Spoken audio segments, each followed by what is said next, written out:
famille, je tiens d'abord à vous présenter mes excuses pour le retard. J'avais annoncé la vidéo, ça fait plus de 3 4 heures. Et malheureusement, j'étais un peu occupé, n'est-ce pas? Ok. Cet enseignement, ce coaching, je pense qu'il peut aider beaucoup de personnes, femmes comme hommes. Donc, n'hésitez vraiment pas à le partager. Encore que mon coaching, il est gratuit. Ouais, donc, c'est la connaissance gratuite. Donc, c'est ouvert. Et n'hésitez pas à poser vos questions, j'essaierai de les lire vers la fin. En inbox pour ceux qui veulent, parce que je coach aussi en privé. Pour l'instant, c'est gratuit. Donc, n'hésitez pas. Ceux qui ont mon WhatsApp, faites-moi signe. Et ceux qui sont sur Skype, c'est tranquille, ouais. Ok. Toute rupture est difficile. Lorsqu'on se sépare de quelqu'un, je pense que sur le plan de vue psychologique, émotionnel et même spirituel, c'est exactement lorsqu'on se blesse. C'est-à-dire, c'est une blessure qui est réelle. Et on ne peut pas espérer qu'une blessure guérisse rapidement. Même si on est fort. Ouais, hein. Si tu prends un couteau et que tu te blesses, ça va prendre du temps pour que ta blessure guérisse. Et toutes les relations sont différentes. Donc les fractures émotionnelles ne sont pas les mêmes dans toutes les relations. Il y a des personnes avec qui tu as été pendant 1 an, 2 ans, peu importe, et vous êtes séparés. Il n'y a pas eu trop de problèmes. D'autres, vous avez été ensemble juste 2 semaines, mais la rupture a été très difficile et tu as du mal à te relever. Donc ça varie d'une personne à une autre et il y a plusieurs facteurs qui agissent dessus. Donc c'est vraiment comme une blessure. Il y a des blessures profondes, des blessures légères, voilà. Mais dans tous les cas, un mal, il faut du temps pour que le mal se répare. Dieu n'a pas créé le corps humain pour se régénérer rapidement. Donc quand quelqu'un se blesse, il y a un temps pour que le corps répare. Hein. Même si après il y a la cicatrice, ce n'est pas automatique. C'est pour ça que je n'aime pas les coachs qui disent aux gens que non, c'est rien. Tu vois, ta soeur est dépressive, ton frère est dépressif parce il sort d'une rupture, les fiançailles ont été annulées ou bien un divorce, et on leur dit, écoutez, oh, c'est bon, c'est ça, ça ira, ça ira. Non, ça n'ira pas. C'est comme quelqu'un qui est blessé, et le sang coule de partout, et on leur dit, écoutez, ça ira, ça ira. Non, non, non, non, c'est pas ce qu'il faut leur dire. Il faut leur dire qu'effectivement, ça va prendre du temps pour que les choses s'améliorent. Il faut le savoir déjà. Donc, ce n'est pas normal, hein, d'être dépressif ou dépressive après une rupture pendant un temps, pendant 1 semaine, un mois. C'est normal. Hein. Plus la relation était profonde, plus tu étais attaché à quelqu'un, plus ça va prendre du temps pour que tu t'en détaches. Maintenant, le travail des coachs comme moi, c'est on joue le rôle de chirurgien. On est là pour faire le pansement et mettre les points de suture pour accélérer, hein, pour essayer d'accélérer le processus de réparation de ton cœur qui a été brisé.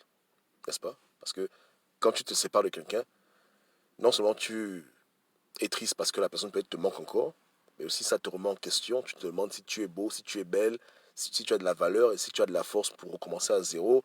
Ça t'amène donc beaucoup de pensées, beaucoup de problèmes qui se rajoutent à ça. Ouais, ça a beaucoup de ramifications mentales, spirituelles et physiques. Et ça secoue beaucoup de gens. Il y a des gens qui se suicident même, ou d'autres qui deviennent fous ou folles, parce qu'ils ont du mal à traverser cette période d'insécurité, de doute de soi-même, de doute de la vie, etc. etc. C'est beaucoup de choses. Hein. Surtout quand tu as investi du temps, de l'énergie, tu t'es donné à fond dans la relation et que ça se brise. C'est dur. Donc, il faut le reconnaître d'abord. Ne te dis pas que tu es anormal. C'est normal. Tu avais des espoirs qui sont tombés à l'eau. Donc c'est normal d'être triste, c'est normal d'être dépressif, c'est normal d'être dans le chagrin. C'est tout à fait normal. C'est comme quand tu te blesses, tu pleures. Si la douleur est profonde, tu auras mal. C'est réel. Maintenant, qu'est-ce que nous, on peut faire en tant que coach, hein, en tant que coach de première division? C'est t'aider. T'aider à accélérer ce temps de guérison, hein, et t'aider à pouvoir faire ta thérapie pour reprendre la vie normale et explorer d'autres avenues. Et la première chose à faire, si tu veux ne pas trop rester longtemps dans ce stade de dépression et de chagrin, c'est d'abord de faire du nettoyage. Éliminer toutes les choses qui vont te rappeler la relation que tu avais avec la personne avec qui tu as rompu divorcé ou peu importe. Et c'est important de le faire. Parce que le milieu conditionne, n'est-ce pas, notre pensée. Une plaie, si elle n'est pas nettoyée, et si elle est exposée aux microbes, elle peut s'infecter. Donc il y a des choses qui peuvent aggraver ta condition, des choses qui peuvent t'aider. Donc il faut d'abord nettoyer le milieu. Surtout quand tu étais dans une relation toxique où la personne t'a fait beaucoup de mal, il faut déjà enlever tous les stimulus qui vont te rappeler, qui vont toujours agir sur ton subconscient pour t'affliger et te rendre dépressif. Donc tu nettoies. Les fautes, bon, nettoyer, ce n'est pas forcément éliminer tout, mais il faut être malin.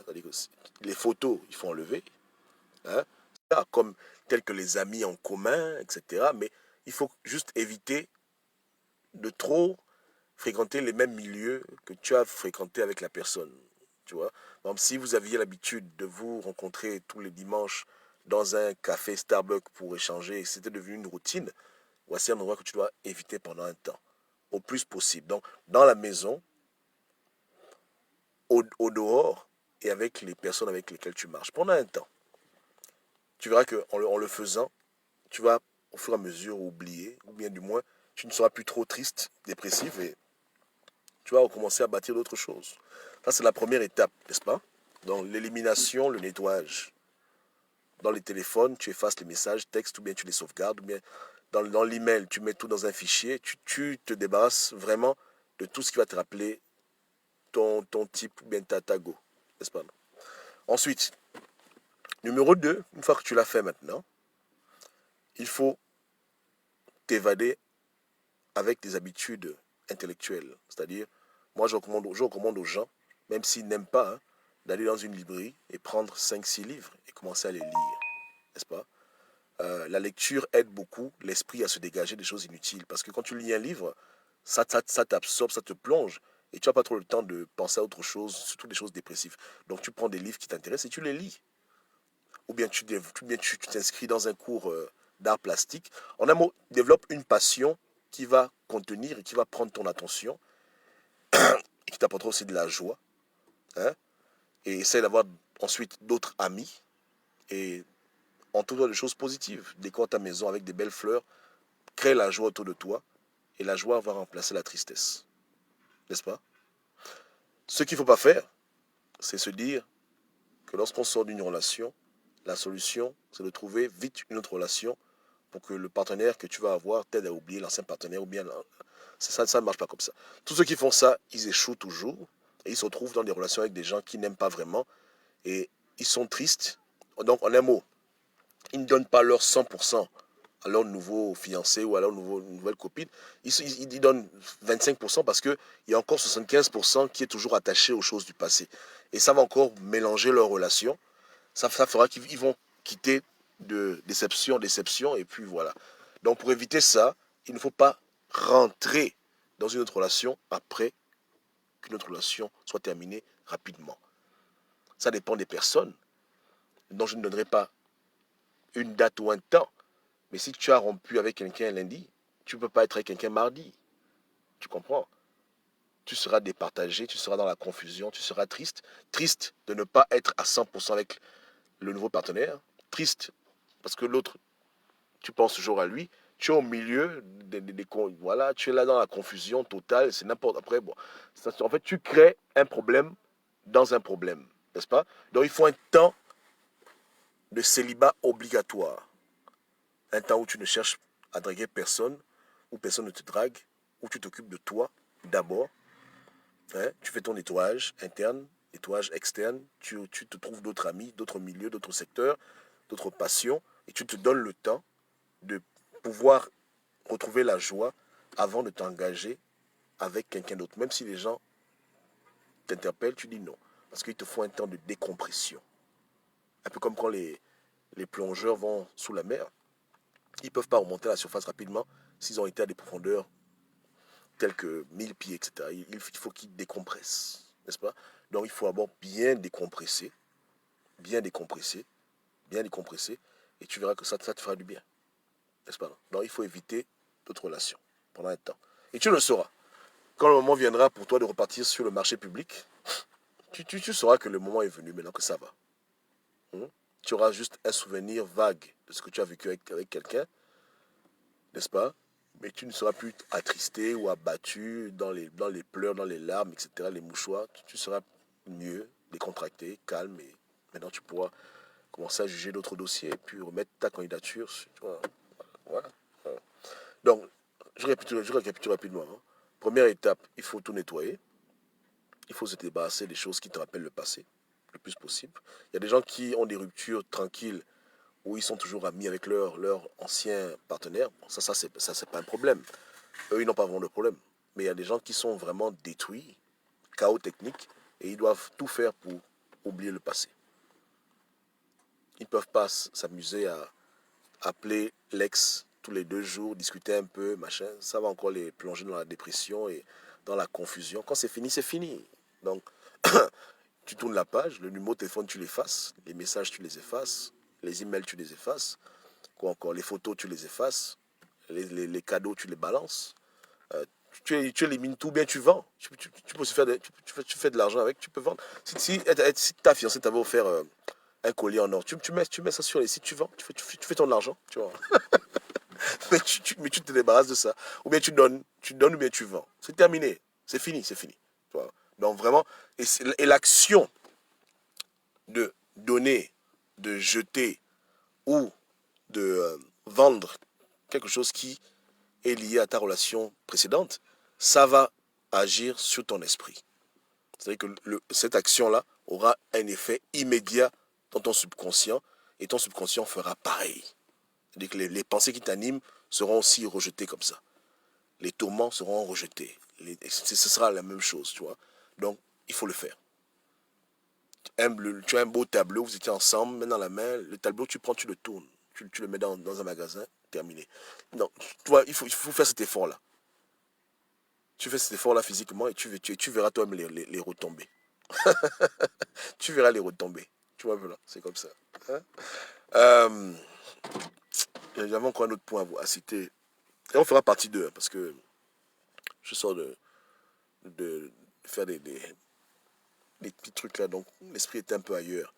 Mais voilà, donc il y a des questions jusqu'à présent. Ruth dit que les blessures du cœur, on ne peut pas mettre un pansement. Si, on peut mettre un pansement du cœur. Parce qu'on a plusieurs corps, non? On a le corps physique, on a le corps émotionnel, on a le corps spirituel, on a beaucoup de corps éthérique, on a beaucoup de corps. Et ils sont plus ou moins similaires, en ceci que c'est des corps qui peuvent grandir, euh, être malades, etc. Donc, ce qui a trait aux émotions, il y a aussi les méthodes émotionnelles pour guérir. Hein. La patience, hein, et l'action physique qui va se répercuter sur les corps. C'est un peu comme quand tu fais des rêves, quand tu es plus jeune, et dans le rêve, tu es en train de pisser. Quand tu te réveilles, tu as fait pipi au lit aussi. Mais l'effet inverse existe. C'est-à-dire que ce que tu fais physiquement peut aussi influencer ton esprit, ton âme, le siège de tes émotions, n'est-ce pas? Donc, se débarrasser des choses comme ça aide beaucoup. Ça soulage. Ça soulage. Ça soulage. Pour retrouver la joie, l'équilibre, n'est-ce pas? Ce qu'il ne faut pas faire aussi, à mon avis, c'est de diaboliser la personne avec qui on était. C'est-à-dire qu'il y a des gens qui, pour pouvoir se libérer de leur tourment, ils vont simplement se confier à tout le monde en disant que mon ex, ma femme, etc., était quelqu'un de mauvais, machin, machin. Et bon, pour eux, c'est une thérapie, hein, de se confier, de diaboliser, ou bien exagérer, etc. Mais il ne faut pas le faire. Le moins tu te confies par rapport à ce problème, le mieux tu te sentiras mieux. Mais plus tu en parles aux gens, plus cela va rester dans ton conscient, dans ton subconscient, parce que c'est un sujet que tu vas toujours aborder. Donc, appeler toutes ses copines, tous ses copains pour se confier que j'étais avec tel, ouais, on n'est plus ensemble, ça me gaze, c'est pas faut pas se confier. Il ne faut pas se confier aux gens, tu gardes ça pour toi, mais tu nettoies seulement, c'est tout. Donc, si tu n'en parles pas, si tu ne vois pas, pour que tu te rappelles, n'est-ce pas, ça va beaucoup, beaucoup t'aider. Il ne faut pas se confier, il faut seulement tourner la page. Et voici un peu les pansements que je peux donner aux gens, les points de suture, tu vois.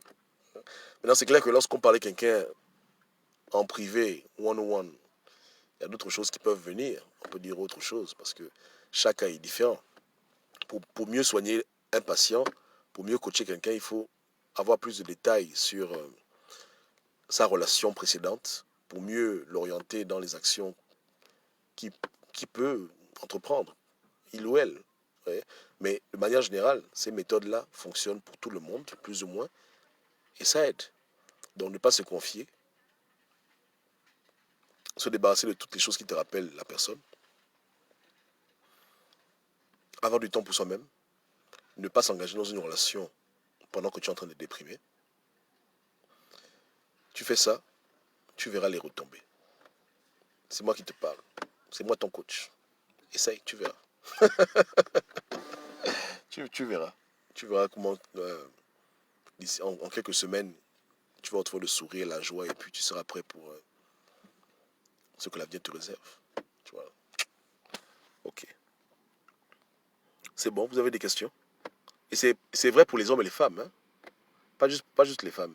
C'est vrai qu'on a tendance à penser que les femmes sont plus sensibles et que lorsqu'il y a rupture, c'est elles qui souffrent le plus. Mais c'est faux. Les hommes aussi souffrent aussi. Ils souffrent. Je connais beaucoup de gens qui sont dépressifs, presque morts, parce que leur go les a quittés. Bon, tout le monde souffre. Le cœur, c'est le cœur, non? Mais pour tout le monde, ranger le passé dans le passé, éviter de se confier, prendre d'autres habitudes, aller dans d'autres milieux, ça les aide énormément. Beaucoup. À tourner la page et à faire autre chose. Comprenez? Ok. Donc j'espère que ça pourrait aider quelques âmes. Et puis bon, voilà. Hein? Jusqu'au jour où tu retrouves le sourire. Maintenant, c'est vrai qu'il y a des choses dont on peut se débarrasser. Hein. Ceux qui ont des enfants avec quelqu'un, même quand vous êtes séparés, les enfants demeurent. Ouais, ça, c'est des trucs qu'on peut pas, machin. Mais le plus possible, il faut nettoyer son grenier. Le plus possible. Le plus possible. Ce qui est enlevable, on enlève. Et que même la garde-robe, les robes que ton mari t'a achetées, etc., tu balances tout. Tu vas payer d'autres habits, les chaussures, tu balances tout. Les cadeaux, puisque tu rebâtis une nouvelle vie, hein, il n'y a pas qu'on mélange le vieux et le neuf. Quand on rebâtit tout à zéro, il n'y a que du neuf. Tu vois, il y a que du neuf. Il n'y a que du neuf. Donc tout, allez, tu élimines tout, et tu recommences tout à zéro. Une nouvelle base. Ouais, c'est comme ça. Tu seras moins triste et tu verras. Ok, que Dieu vous garde. Hein. On est ensemble. Restez à l'écoute parce que j'ai une vidéo à faire sur l'actualité du bled. J'ai un coaching encore pour les résistants. Là. On va en parler rapidement et puis on va se séparer pour la journée. Ok, Dieu vous garde. Hein. Ciao, ciao.